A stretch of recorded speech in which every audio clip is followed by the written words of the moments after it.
next topic, misleading data when it comes to all this. So let's listen to Steven Crowder, as I mentioned, on Louder with Crowder. You can go back and watch this show and everything if you'd like. But let's listen to what he has to say about some of the misleading figures and everything. Last night I was looking at going, well, people who have the flu must be compromised. Right. So how many people are dying just from the flu?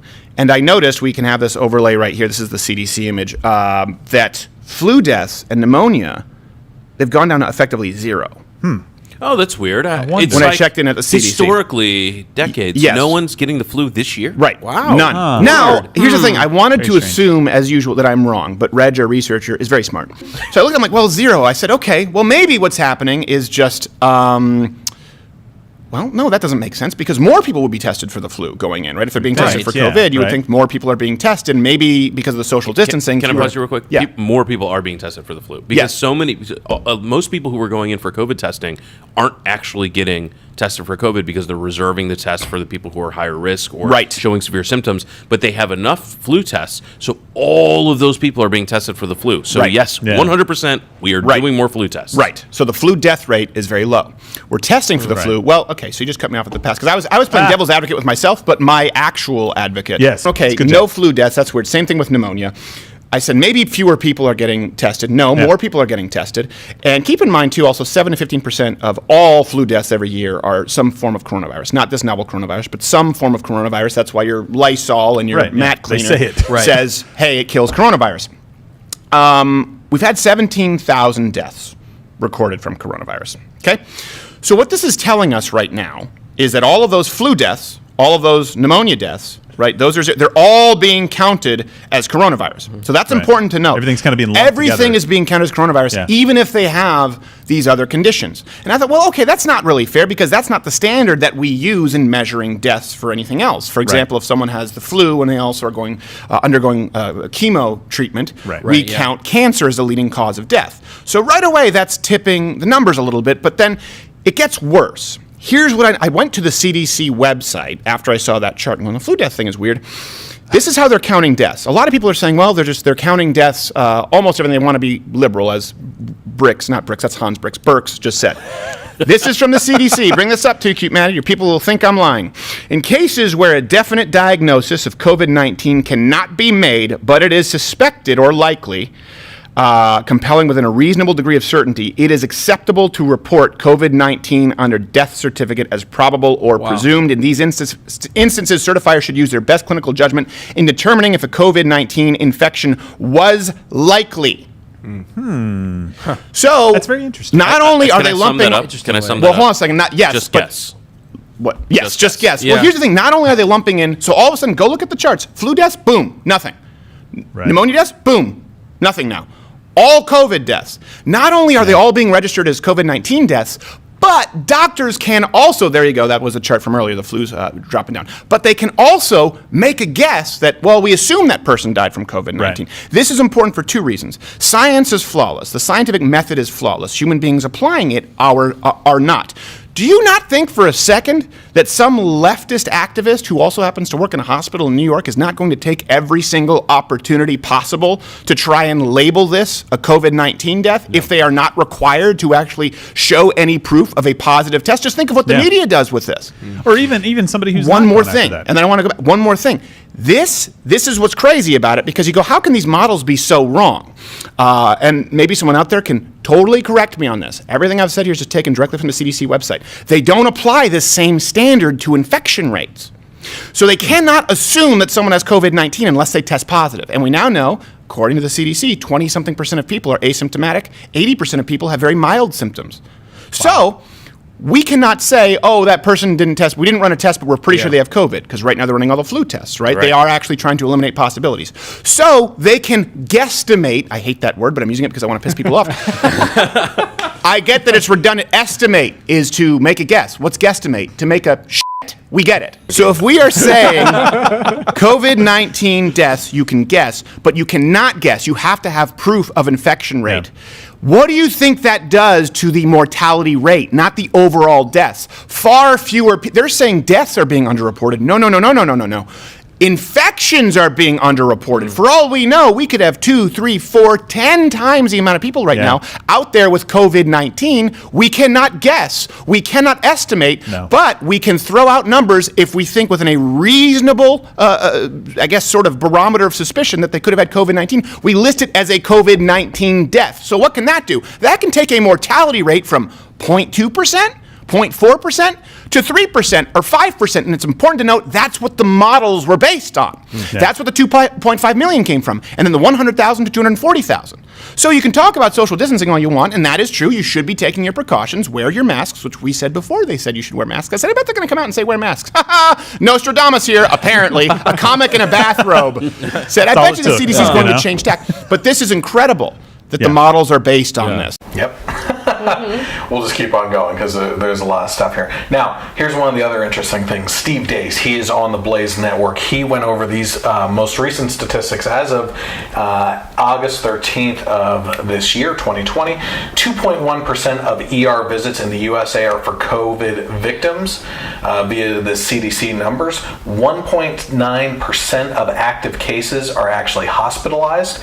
The US has conducted 41 million more tests than the next highest country after us. Okay, what does that mean? This kind of feeds back into what Steven Crowder was just talking about there, which is the fact that since we have tested more tests are going to show up positive with the COVID number, being asymptomatic or mild symptoms, past symptoms and everything else. The more we test, the higher that number is going to go, and the mortality rate will then shrink because the more tests that we get out there showing that virus is actually out there, more widespread, not as serious, and the mortality rate is obviously going to change the same if you're counting the numbers correctly. His point is they're not exactly counting those numbers correctly either. Right. Neither end are being counted correctly. Yeah. So your numbers are completely skewed. The numbers are completely skewed all over the place. The mortality of the disease is in regards to the number of cases divided by the number of deaths. Since July 1st, case fatality rate has dropped from 4.8% to 1.5%. In Europe, just to keep on track on what's going on between what we're doing and what Europe is doing, we're at 1.5%. Which that number's probably again skewed. Europe is at 1.5%. People think that with Asia, with the what's going on over there and their mask wearing being habitual and everything, well, how'd the virus spread anyway from an Asian country in the first place? They're at actually 1.9%. So they're higher right now, statistically speaking, than us over here. So there's also questions that are raised over the accuracy of the death tolls. This is according to Fox 6 in Milwaukee. It says questions raised over the accuracy of U.S. coronavirus death tolls. There's a reason why some people believe the government officials are exaggerating the number of COVID-19 fatalities. One problem is the hodgepodge way states tally those numbers, according to Fox News. Some states count presumed coronavirus deaths along with confirmed cases under the Centers for Disease Control and Prevention guidance issued last month. Other states don't count those deaths at all. Deaths have been classified as COVID-19 death even after a physician or loved ones reported otherwise, and those who died with COVID-19 have been included in the count with those who died of COVID-19, which we're actually going to talk about in regards to what's happening with Colorado. Now, one of the other things that's really interesting about this right here is some of the cases that have actually come out. You know that there's actually a case where a guy went to commit suicide, shot himself, didn't actually die from the suicide, ended up in the hospital where they tried to save his life. He eventually died from the gunshot wounds. He had COVID-19 in his system, and they listed it as a COVID-19 death. So it's things like this that are blatantly obvious. Died in a motorcycle accident, or I saw women on the news saying that their mom's death certificate says COVID, but she never had COVID. Yeah. And I think a lot of it is hospitals get paid. We're going to go into that. Okay. Hold on to that thought. Ahead? Yeah. So, beyond that, how can coronavirus models be so wrong is the next headline here. According to Changing America, it's saying as the number of coronavirus cases and deaths increase, the predictive models are updating their projections. In many cases, estimates for the number of cases and resulting deaths are decreasing as more specific information becomes available. Some of the officials are suggesting even more recent numbers are undercounting the number of cases of COVID-19 in the United States. That sounds bad. It sounds like it's arguing against me. But the fact of the matter is, if we go back to what Steven Crowder was saying, if the more cases are out there, but the mortality rate is staying the same, or as staying a constant, the number of deaths, percentage-wise, that number is actually coming down, and it's not as serious of a virus as what they're making out to be. Do you know they switched from the death count? Am I getting ahead of you again? No, go ahead. They switched from the death count to the cases count. Yes. Because the number of deaths have gone way down. Yep. So now that's not as scary. Now we have to say how many people have the virus, and that's scarier. Yep. Next article here, people test positive despite not being tested at all. Now, I want you to actually go into the link that I'm going to provide for this, because this happens to be one of those videos that I couldn't do. It's from ABC 7 down in Sarasota, Florida. And what was happening down there is truly amazing. Coronavirus continues to spread quickly across the state, and now in the Suncoast, although testing has been made more available, many say that there are some problems in really getting a handle on how much the virus is in our community. This woman said, I got a call asking for me, and they told me that I had tested positive, and I was like, positive for what? Then the lady said, for COVID. And I said, that's impossible. I never got tested, ma'am. Clark had gone to the drive-through testing site in Manatee Rural Health, but before she was able to get swabbed, she left the line because she realized it was for people with symptoms only. I told them they needed to take this off my record, and they said I had to prove to them that I wasn't positive, Clark had said. She tested negative just 2 days later, and also tested negative for the antibodies. Plus, according to many of the viewers down there, this hasn't only happened to her, and it's happening many times over. In the comments on the story, people are saying that they went through the same damn thing, that they got positive test results and never even got tested. Okay, so what is going on? It's not the fact, again, it's not the fact that I don't believe that there's a virus and that this virus has the potential to be deadly and everything. It's that this mass panic and this mass media push to instill fear and anxiety in people over what the actual facts are and what's actually happening. Thank God there's news sources like this. It happens to be an ABC affiliate and everything that is actually reporting news, because you know damn well that the national one, the ABC, CBS, NBC, CNN, and all the MSNBC and all the other news sources out there, Huffington Post and BuzzFeed and all the other crap that is pushing out all this propaganda, are not going to report on this stuff. Right. You know? TRICARE also contacted a bunch of their members saying that they had COVID, and it was a mistake. The email wasn't meant to go out. But you're sitting there and you get an email and it's saying that you have COVID, and then you're like, I didn't get tested, or maybe you did get tested, and then this email comes through. So it causes a whole lot of confusion when they can't keep their act together. We're still on the misleading data. So here, all this stuff is going on. Could this be because of hospital funding scandals or controversies and everything? Well, according to ABC 10, I don't know where this is out of, Verify. The viewers were asking the question. They decided to do an investigative report and everything. Do hospitals get more funding by marking deaths as COVID-19 related? Viewers have reached out to ABC 10 asking if hospitals are inflating the coronavirus death numbers to receive more funding. This is Sacramento, California, by the way. It's a claim passed on through word of mouth and social media that prompted ABC 10 viewers to reach out. One viewer reached out to ABC 10 and asked, people are saying that the report of deaths due to COVID-19 is false. People are saying that hospitals are getting funded if they say a death is virus related. Is there any truth to this? Well, this has to be broken down into two parts according to ABC 10. The questions: do hospitals receive more funds if they say a death is related to COVID-19? And does this mean that the number of coronavirus deaths are false or inflated? Here's the answer. ABC 10 can verify that hospitals do get reimbursed for coronavirus-related care, which unfortunately includes deaths. As for the second part of our viewer's question, a Medicare spokesman said it is unlikely claims with inaccurate diagnosis, or DRG, would be subject to recoupment and or other potential civil or criminal charges for false crimes. But how do you find that out? You can't. They're dead and buried at that point. Yep. And they're not going to go through all those thousands of people. Hell no, at this point. No. It'd be cheaper just to pay it. So far, it is unverified that hospitals are falsifying records for financial gain. But the fact of the matter is, it's out there that they're getting tens of thousands of dollars for COVID-related deaths and or treatments, right? And that is confirmed even to us through people, again, that we know that work within the healthcare industry. Going on here. The naval ship Comfort was turned around after only 1 month in New York City. Okay, do you remember that? Mm-hmm. That was awesome that they sent it. Because at the time we were told the hospitals were going to be so overwhelmed and it was going to be needed. The Navy's hospital ship Comfort departed New York City today, which, what was this, April 30th. So this is an older article, but again, we're going over everything that's been going on and why the hell we're so worked up and don't trust everything that's going on. The Naval's hospital ship Comfort departed New York City today, April 30th, after spending the last month supporting the region's COVID-19 efforts. The ship arrived in New York's Pier 90 exactly 1 month ago with the mission of accepting non-coronavirus patients to alleviate the burden on the local hospitals, but a minimal number of patients admitted during the first week prompted officials to modify the ship's mission. Comfort was directed to begin accepting COVID-19 patients on April 6th, a decision that warranted an extensive layout reconfiguration to properly cordon off the coronavirus ward from the rest of the vessel.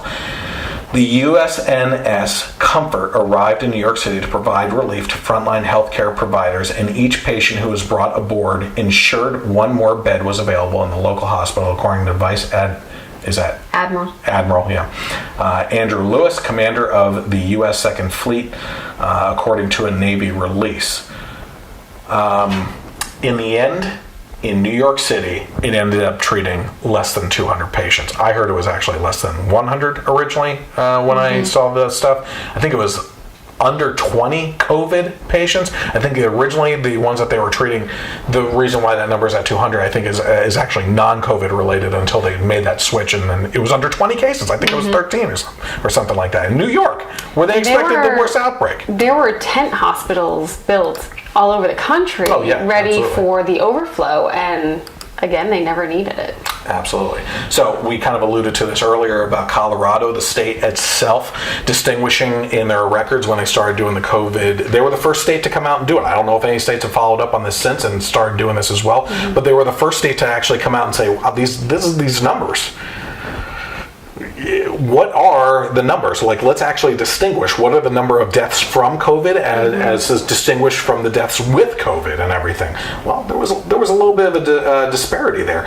Colorado, this is according to, just so you know, just the news, Colorado COVID-19 death count down almost 25%. That's a fourth off the numbers. As state, I know, I'm not homeschooled. It was public education right there. As state differentiates dying with from dying from.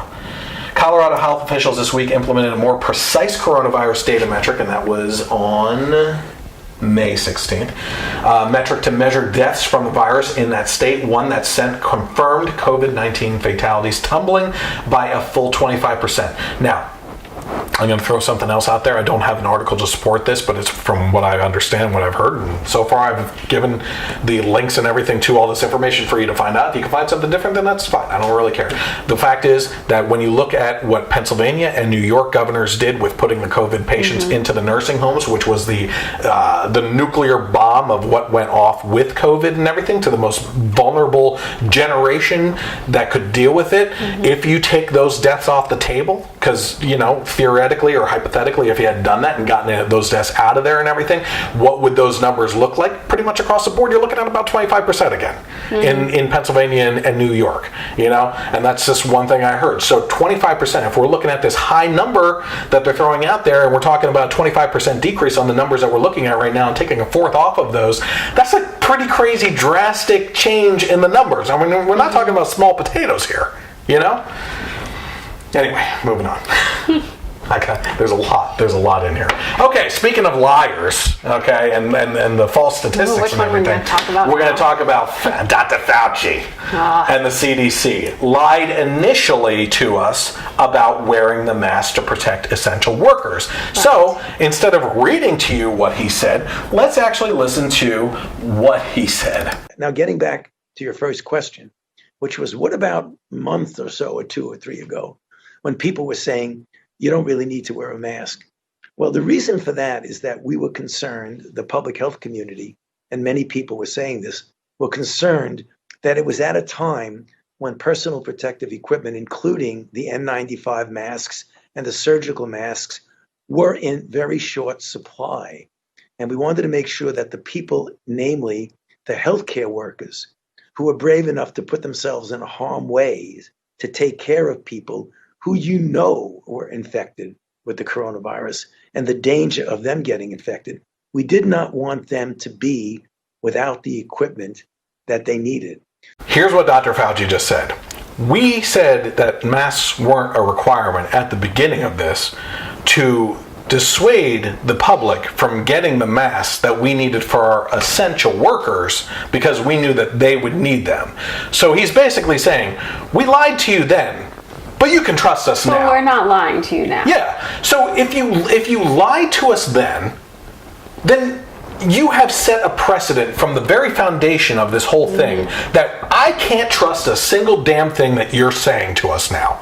Because no matter what you come out with, masks are effective, masks aren't effective. The sun, the UV rays kill it. No, they don't. Yes, they do. You go home. You have to stay in your house and it's not going to spread. Oh, now it's not good to stay in your house. Now you have to get out in the sunlight. All this kind of stuff. It keeps on changing. 6 feet. No, 30 feet. No, you have to have a face shield on. Now you have to have this and goggles. That. All over the place. And it's like your data keeps on changing, all right?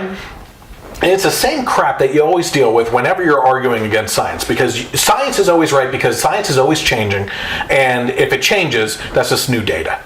So you can't argue against us. We're never wrong, right? But in this case, Dr. Fauci just literally lied, admitted to a lie, that he put out false information and didn't care about anyone else but the essential workers. But now we're supposed to trust the data that comes out from him in the CDC. So there's two things. One, we know a nurse who said that they had to throw out boxes of PPE, of N95 masks, because they were expired. So they use the same mask for, what did she say, a week? Which is disgusting, because you're supposed to change it between each patient. So they're using the same mask for a week, yet they had to throw out expired masks. I would think an expired mask would be safer than a dirty mask. And at the same time, they're encouraging us to wear masks now because we care about other people, because we're unselfish. Well, couldn't you have used that reasoning in the first place? Care about other people, care about the healthcare workers, be unselfish, and leave the masks for them. Yep. I think a big chunk of people could use their unselfishness and not buy masks then, except now we have to wear them to show that we're unselfish. Yep. Yeah. Beyond that, I mean, there's a whole topic range here in regards specifically to Trump and his reaction and the reactions to him and everything else. But the left likes to say that Trump has been lying to us from the beginning, that the deaths are on him, the blood is on his hands. His fault, yeah. Well, this is Dr. Fauci back in February of this year when the outbreak was starting to happen. This is according to USA Today. The top disease official, risk of coronavirus in the USA is minuscule. Skip the mask and wash your hands. This ties directly back into the line that he was saying. Yeah, the U.S. Centers for Disease Control and Prevention will be testing for the coronavirus in people in 5 major cities who show up in clinics with flu-like symptoms but who test negative for the seasonal varieties. If that testing shows the virus has slipped into the country in places federal officials don't know about, we've got a problem, Dr. Anthony Fauci said. I'm sorry, we've got a problem. Director of the National Institute of Allergy and Infectious Disease told USA Today's editorial. Short of that, Fauci says, skip the mask unless you are contagious. Don't worry about catching anything from Chinese products, and certainly don't avoid Chinese people or restaurants. Oh, that's something that's going to come back with another person in our government that said something along those lines as well. But Dr. Fauci seems to have been fibbing with us since the beginning. This is also according to the Infection Control Today. Homemade cloth masks, this just came out, are useless. What? Craziness. Oh, Lord. Okay. The article started out with the goal of trying to look at the literature related to cloth masks in healthcare, and then it got expanded way beyond into the cloth masks and surgical masks and respirators for healthcare and for the community. It was much more comprehensive than it was expected to be. And this Lisa here says, took me a lot longer to write it out. In the end of the day, I was looking at cloth masks and the surgical masks and respirators from several different points of view. First of all, our healthcare and community, but also, do they work as source control or do they work as personal protective equipment, or both? And at the end of the day, cloth masks, in my opinion, don't work in, quote, any form at all. So congratulations on everyone thinking that they have their at-home business of making cloth masks. Well, no, but you know what? Listen, if you feel like, hey, if They're you can making that's money off capitalism. of- Yeah, absolutely. I mean, if you want to sell to the idiots, that's fine with me. Make your money, honey. Okay. Also, so this is a whole new topic range: business responses. Okay. One thing I heard, this is something on the radio, I was listening to a political program, a lawyer happened to call in and everything, and I found this really fascinating. I think that it can help out small business owners and entrepreneurs out there and everything. They made it very clear that small business owners, because of the shutdown and everything, were looking to file insurance claims for business closures and the harm of a business shutdown that was beyond their control and everything, and they were having a hard time because when you look into insurance policies, and I know this for a fact because of what I do for a living, that there's clauses, there's exclusions and things of that nature. And when you look through, believe it or not, even on your home policy and everything, there's acts of terrorism that are listed in there and everything. It's insane. But they are covering all their bases because they do not want to pay out when they don't want to pay out. Fact is, in a lot of these insurance policies, there is a virus clause in a lot of these business policies. So the lawyer was pointing out the fact that if you're a business that was closed and you're trying to file an insurance claim for business interruption is what it's called, business interruption, you cannot in most cases file an insurance claim based on the virus. But what you can do is look at the business interruption due to the government. And the reason is, it is not the virus. Well, the reason why it's most important is it is not the virus that shut you down. It is the government that shut you down. And if there's anything you should do, it's going after the government for it, whether it's a local or state. Now, the federal, that's a little different because obviously all the states have their different things going on and everything. But it's the same thing that comes back to what we have talked about in the past in regards to us being upset with things that are going on within our school district and everything. What are we going to do? Sue the school district? They just raise the millage on us and we end up paying for it in higher taxes and everything. And that's exactly what happens at the local and state governments and everything, is what do you get pissed off at them, you sue them for the business closures and everything. We can't hold Wolf, this a-hole, accountable for what's going on. We sue him, we sue his administration and everything. We just end up paying out of our noses in taxes here in Pennsylvania. We end up screwing ourselves. There has to be some sort, if there's nothing else that has come from this, there has to be some sort of spotlight on the fact that we have come to an area or a time and place in our history of the country and everything that's going on, that we have to seriously inspect under a microscope what's going on with how this kind of stuff impacts us, that we can actually hold these officials literally accountable themselves so that they don't make these sweeping decisions as dictators in each state, that we can sue them personally for what's going on, because in the end we're only screwing ourselves. And what does that do? It encourages them to keep on doing what they're doing. Right? There's nothing we can do. They know they can't. Yeah. They put the boot on us. I think that's an important distinction too, is what you said, is the virus did not shut down anything. It was all government mandates. So, you know, when I hear commercials on the radio for the food bank asking, you know, because of COVID-19, there's a, you know, higher demand on what we need more donations. It's not because of the virus. The virus didn't cause anybody to go hungry or lose their job. It was all the government shutdowns causing that. And it builds on the narrative to not speak the truth. You know, because of the government shutdowns, we need more food. Yeah. That makes entire sense, but you're just pushing the narrative when you're calling it the virus. Here's the other thing, and this is something that you and I differ on, and we've argued about and everything. But businesses could have opened up under their own mandates to ensure the safety of their employees and the customers without government intervention, which would have saved many of the businesses from closing for good. Speaking, you know, in regards to the business requirements and everything, if a business requires you to wear a mask and you don't want to, then you can go somewhere else with your money. You can't be a hypocrite and say that the businesses should be able to refuse businesses based on other factors, but not this. And at the same time, those who fight for businesses now for mask wearing are basically making the libertarian argument overall to refuse business for other reasons as well. You know, we have this conversation about, you know, do you respect it and walk in based on the signs and whatnot, and sometimes we have differing opinions on that. I think we both make great points. It's just like off by a little bit. You know what I mean? Your point is, if we accept this kind of mandated action now, then we're just allowing them to continue to grasp more and more control. A lot of businesses have those signs because they're required to, not because they enforce it, not because they care.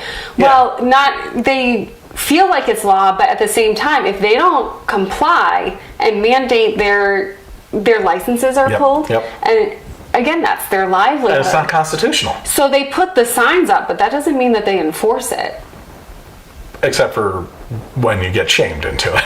Well, yeah, it's and I was talking to friends about that today. It's more that the other customers cause more of an issue than the actual workers. Yep. I mean, I had one employee at a farming supply store go off on me a little bit, an older guy, but whatever. That's when I put my mesh mask on. Yeah. But this is amazing. Last month in July, I heard from it was a business bureau or something like that, that as of the numbers and everything, 45% of businesses that have closed down have actually closed down for good. That was last month. This month, as of that was July. This is as of July 22nd. Now that number is up to 55%, according to Market Watch. 55% of businesses closed on Yelp have shut down for good during the coronavirus pandemic. Okay, so the old argument from liberals, again, some hypocrisy here and everything, is that if you allow these big corporations like Walmart and Amazon and all this stuff to take over and shut down mom and pop businesses, well, guess what? You just took the carpet right out from underneath them with a virus that they could have been like having policies put into place to protect their employees and the customers and continue the operation, but you completely took that away from them. Who benefits from that? The Walmarts of the world. And the mom and pop stores they can be safer because they don't see the numbers. And they can I can go to Walmart and be in the same store with hundreds of people. Or I can go to mom and pop and just run into one or two other people while I'm in there. Yep. Which one's safer? I mean, for instance, Walmart is one of the ones that has been open through most of the pandemic and everything, but somewhere like Kohl's, right? Mm-hmm. You can't go into Kohl's and buy clothing. But you can go to Walmart. But you can go to Walmart and buy clothing because they have food there as well. Yeah. I mean, if I were Kohl's or any of these other stores, I would sue the crap out of these people. Not Walmart. It's not Walmart. No, it's not Walmart, but it's worked out really well for them. Yeah, no kidding. I mean, Amazon? Walmart is doing better than Amazon right now. Oh, really? Yeah, because Amazon had to have skyrocketed. Oh, yeah, absolutely. So. Oh my gosh, thank you for bringing that up. That is another one of the biggest hypocrisies that I love pointing out. Yeah. The fact that these stay-at-home, stay-alive people, you just want people to die if you go out there by spreading the virus around and everything, are the same damn people that sit at home and go on Amazon and require people to be at the Amazon warehouses, people at Amazon delivering the packages and being out in the environment doing that for them so that they can order from home. Mm-hmm. You hypocritic bastards. I freaking hate it. You are so snide. Oh my gosh, I hate it. There's no possible way that nobody can go out of their homes. You need certain things. Yeah. And then you need those people to deliver them to you so you can stay in your house and stay safe. That is one of my biggest pet peeves right there. Yeah. The blatant ignorance and arrogance. Because they don't take their argument and flush it out to the end. No, they're perfect human beings. Right.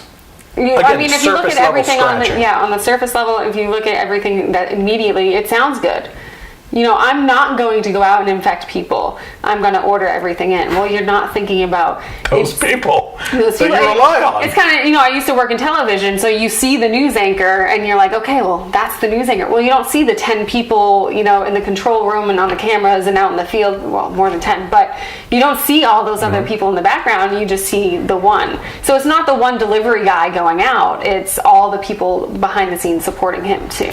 That feeds right into another hypocrisy thing that you can find online. People in the news that are out on beaches, out doing reports and everything, that are wearing masks on camera, and what's going on behind the camera? Their whole staff is not wearing masks, right? You look at what's going on in Congress. There are pictures as doors are closing of Nancy Pelosi and her whole damn crew in there, and AOC and all of them, behind closed doors, right up against each other, not wearing masks. But in Congress, on C-SPAN, they're all wearing masks in Congress and everything.